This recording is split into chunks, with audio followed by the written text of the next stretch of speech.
Ассалаумағалейкум, кезекті түсірілім. Ақмешіт мөлтек ауданы 11-ші үйдің 5-ші қабатынан 3 бөлмелі пәтер көрмекшіміз. Ауласы таза, және ауламызда балалар ойнайтын алаңқайлар орналасқан. Ал енді пәтеріміздің ішкі бетіне өтетін болсақ.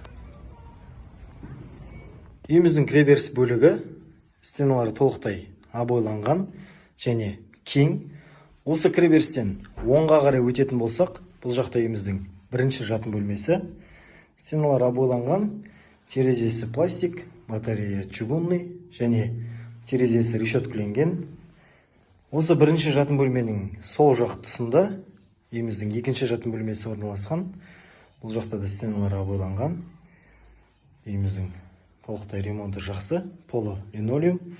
Ал осы кіреберістен тура өтіп солға бұрылатын болсақ, бұл жақта үйіміздің қонақ бөлмесі орналасқан. Қонақ бөлмесі кең және бұл жақта набой, батарея чугунный, бізде бұл тұста кондер орналасқан. Және қонақ бөлменің арғы тұсында үйіміздің лоджиясы, ол жаққа қазір кейінірек тоқталатын боламыз. Осы кіреберістен солға қарай өтетін болсақ, бұл жақта үйіміздің дәретханасы, жуыну бөлмесі және ас бөлмесі орналасқан. Бұл тұста бізде дәретханасы Аристон және дәретханасы толықтай кафельденген. Дәретхананың оң жақ тұсында үйіміздің жуыну бөлмесі.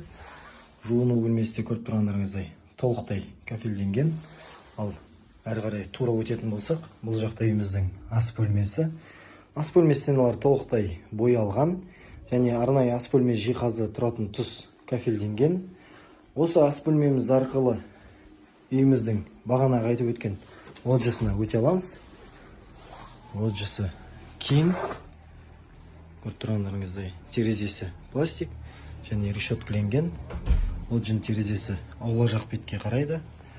Ал енді осы үй жайлы сұрақтарыңыз болса, төменде көрсетілген байланыс нөміріне хабарласыңыздар.